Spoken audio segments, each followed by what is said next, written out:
Hi, everyone. It's Tiffany Bryant-Jackson, Education Manager for Three Bone Theater. And I'm so excited because we are here to talk about the inaugural season of the Carolina New Works Play Festival.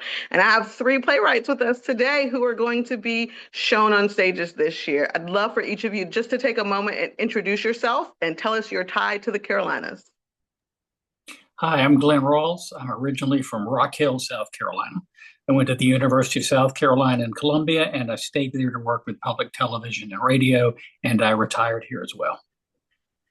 Thank you. I'm Skylar Schock, and I currently live just north of Charlotte in Lake Norman, Davidson area, and I've been here for the last few years. Welcome. Hi, everybody. I'm TJL, he, him, his. I was originally born and raised in Winston-Salem, North Carolina, and I went to college at Appalachian State University, and my family is still deeply connected to North Carolina. Fantastic. I love that. I was mentioning to someone while I was recently traveling with my mom who lives in South Carolina, and they said, "Where are you guys from?" I said, "North Carolina and South Carolina." And that person goes, "Is that two different states?" And I had to be like, "Yes, two very different states, but equal in the need to have a voice." And so I'm so excited that this is happening. When you all first saw the announcement of this play festival happening and saw that there needed to be ties to the Carolinas, how did that make you feel, and what made you go, "I need to submit"? I'll start in reverse. TJL, you have to go first now. Thank you. Um, well, I think that it was kind of the right time, right opportunity. I've been working on this play in particular that's being part of the festival for a while now. And when I originally wrote it, I set out with the direct intention of writing a story that was about home. And my hope and dream was always for it to eventually end up in North Carolina at some point, and you all presented the best reason to submit it. Fantastic. Glenn, your thoughts? I actually had stopped playwriting for about 25 years and came Wow. back to the market and was just stunned by how segmented it was. And everybody was 100 miles of the theater, or only Nebraska playwrights, and the opportunities were getting smaller and smaller. And so to see a Carolina opportunity was just a great thing. I mean, there really are only, I think, four or five specifically Carolina opportunities. So to see y'all step in was just terrific, and to be so close to my hometown was even better. So. Fantastic. Thank you. Skylar? Yeah, I think similar. I just when I saw that the posting was for Carolina, people with a connection to the Carolinas, it felt like such a cool opportunity to be able to be vulnerable in a way of like sharing work that's been in my like that I've been developing in the community with people from the community and see how that shaped the process. But just to have an opportunity to even submit to something like this felt really special. It really truly, like Glenn was saying, it feels like the opportunities for something here are not a lot. And so to see that felt really exciting. And it made you feel really, me at least, feel really positive about the idea that like this really was going to be a community of people that had skin in the game here, truly. That leads us to my next question. I think people take for granted how much work goes into writing. You have to have a well-written script, and it has to tell a story that touches someone, right? Someone in the audience has to get it. So I'm curious, for each of you, you have three very different shows. I've had the pleasure of reading all, along with a lot of submissions. But you guys are fresh in my brain. I would love to hear how each of you arrived at this particular story, knowing that you needed to tell this story. I won't pick on you this time. I'll let you guys decide who wants to take the bite first. All right, I'll jump in. So, what happened to me was I had just barely retired, and I'd kept acting all these years, sort of on and off. But I got a phone call one day, and my mother had a heart attack, and I suddenly had to race home at that moment to find she'd had a heart attack in church and had found strangers in the home who brought her and my blind father home. And suddenly I was a caregiver with my brother, younger brother, and we started living with them back and forth. And when you go online and look for things about what became clear was dementia for one and Alzheimer's for the other, there were either very scientific explanations or there were very, I felt there were very beiged out explanations of what it's like to be a caregiver and what it's like to live in that situation.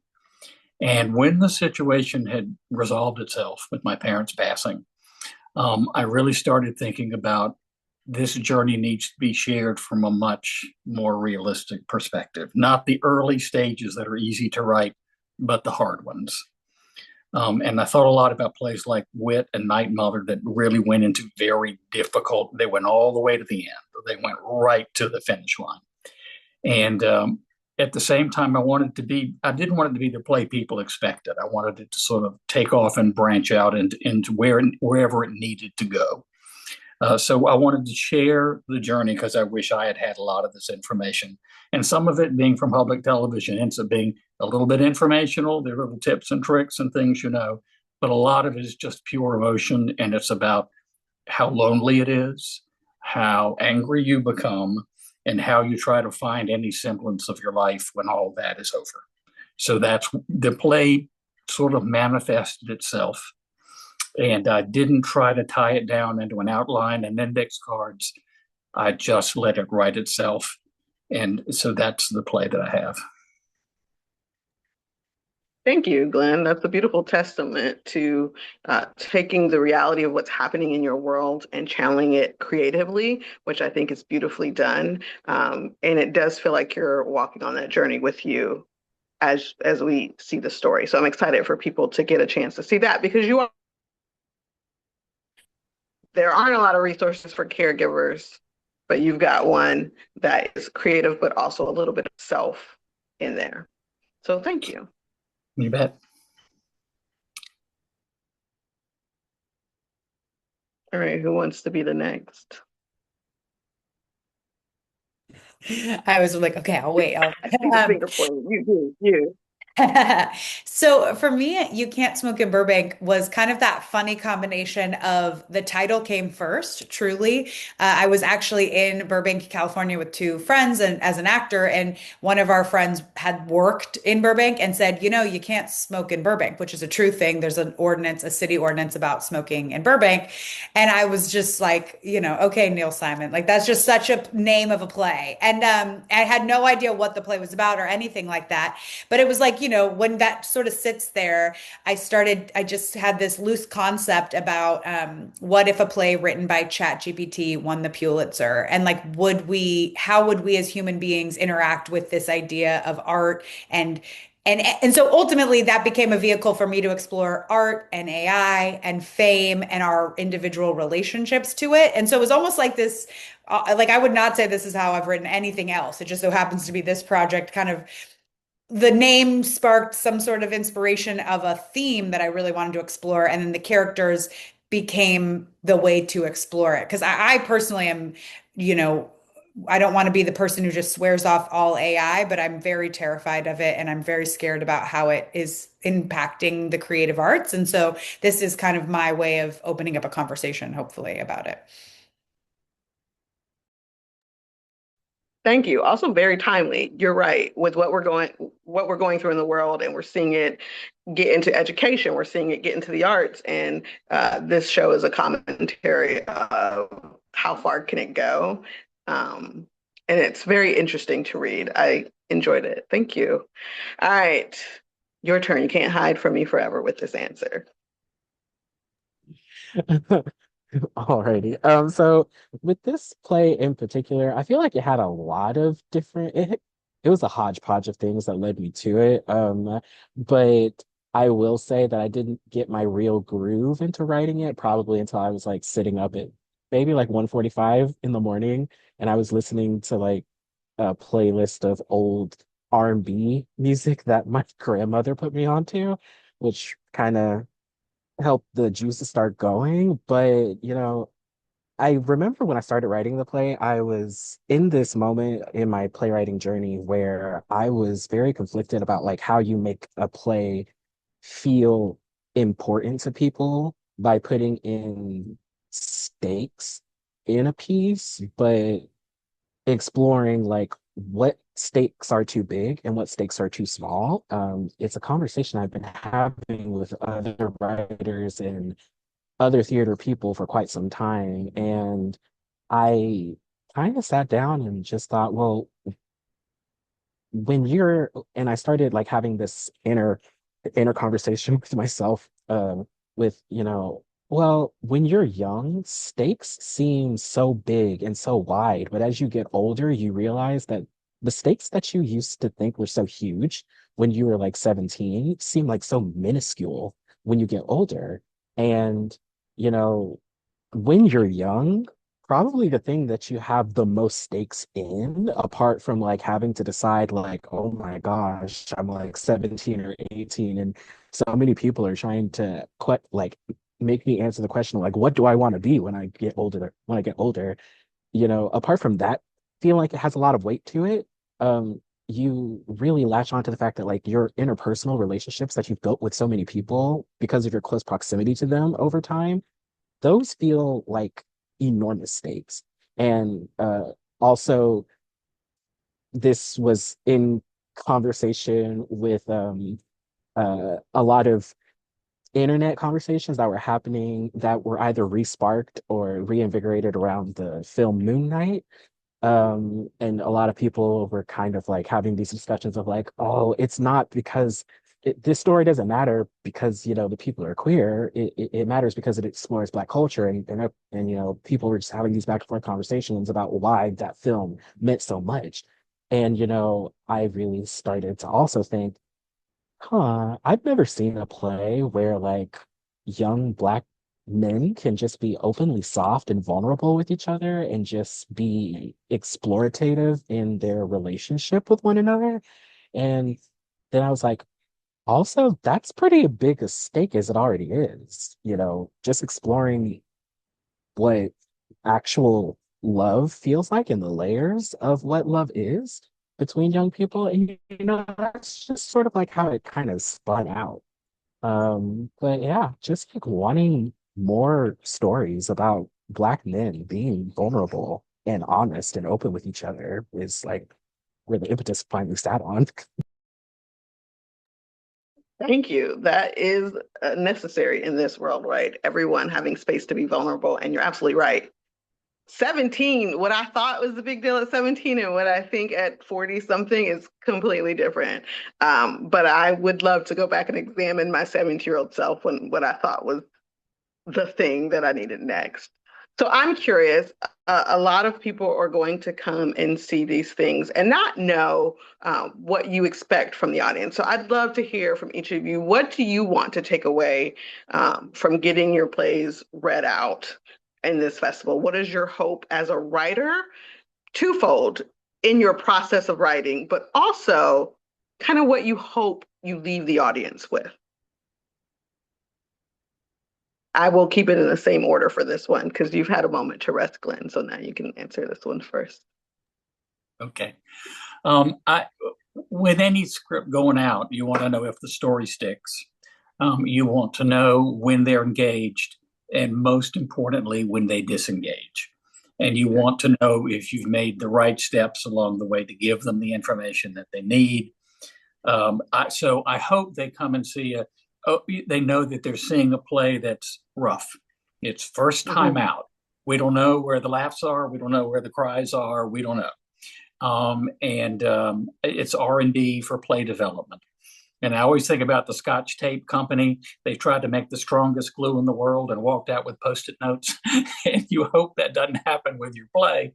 You hope that it does what you want it to do. But finally, there's the acid test of an audience. And you hope they'll be honest. And you hope they'll say, I like this, I didn't like this. What you want more is not so much head as heart. You want the reaction from the heart to find out if they are with you on the journey or not. Thank you. Skylar? Yeah, not to steal everything Glenn just said, but well, first of Just a all, big ditto. I Yeah. know. Well, what he said. I'm a comedian. I think You Can't Smoke in Burbank specifically, I write comedy in there. So I am definitely curious to hear if if parts of it land or work. Also, my play has a bit of a living ending, so I'm really, really curious to see how that works. Like to get feedback on the way it felt to be in the room when that was happening, and Mhm. also what the audience chooses. Like without spoiling anything, I think the way it goes reveals something about what I'm trying to say. And I'm always really curious, like Glenn said, if that connects, if that's actually happening or not, or if that's just, me thinking this is totally how that's going to go.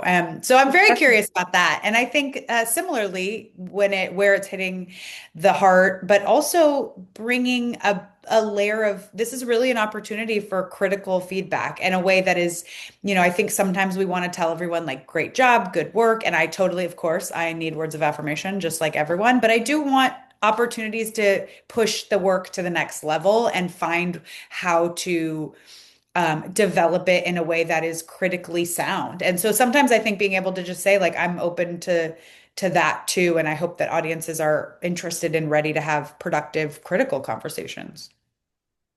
Fantastic.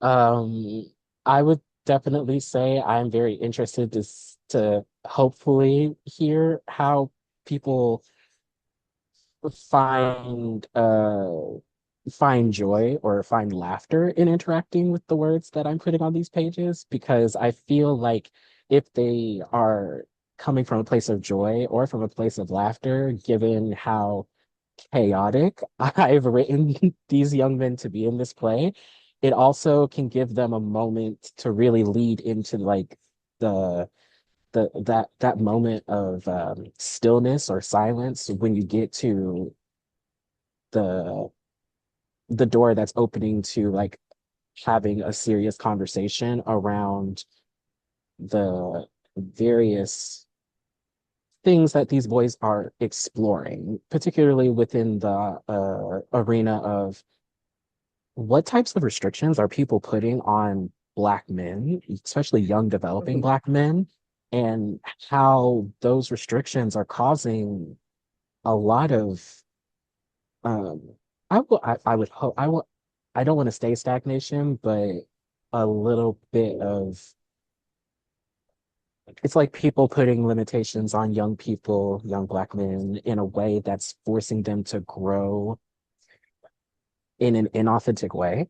And I really would like for my piece to open the door to people evaluating, oh, well, what sort of restrictions am I subconsciously putting on young Black men that I shouldn't be doing? And how can I reevaluate that so that I'm not doing that?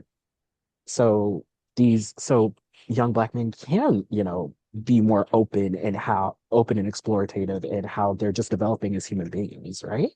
Um, Especially young Black queer men, because Yeah. so often it's sort of like young Black queer men have to be someone else completely when they're young, not just for survival, but also in appeasement to everyone else around them. And it's not only until they're like out into the world, like truly trying to find themselves, that they're like, I don't have to do that anymore. But why did I waste so much time doing that in the first place? So like opening the conversations of like how to how to mitigate or like stop those potential limitations that people are putting on Black folks. Love it. I love it so much. Now, if you're watching this on our YouTube channel and you are like, I gotta see these shows, you have 2 weekends to do it. Starting July 24th, we run 2 weekends in a row. You don't have an excuse to miss it. I'm telling this to the YouTube audience right now or anyone on our socials. These are three uniquely different shows, but each one has a wonderful story to tell and very timely with where we are. And you've heard it here from the playwrights. They love to hear feedback. They want to know what their work is doing to audiences, and you can be a part of that. So if you have not nabbed a spot yet, here's your chance. Do it now. Be in the audience, help the playwrights get their voices heard, and represent the Carolinas. Spread the word if you don't know. Thank you all three for coming and joining me today and sitting down and having this conversation. I truly appreciate it. Like I said, I think you're all geniuses, and I cannot wait. And I have so much respect for writers. I promise. It's like every time I talk to a writer, a playwright, I'm like, oh, Can we be best friends? Because I just want to pick your brain for 10 hours a day. If that could be my full-time job, I'd make it that way. But I truly, truly appreciate what you're doing. And I cannot wait for our audience to see your work. So thank you again for making time to have this chat today. Thanks for having us. This was so lovely. Thank you so much.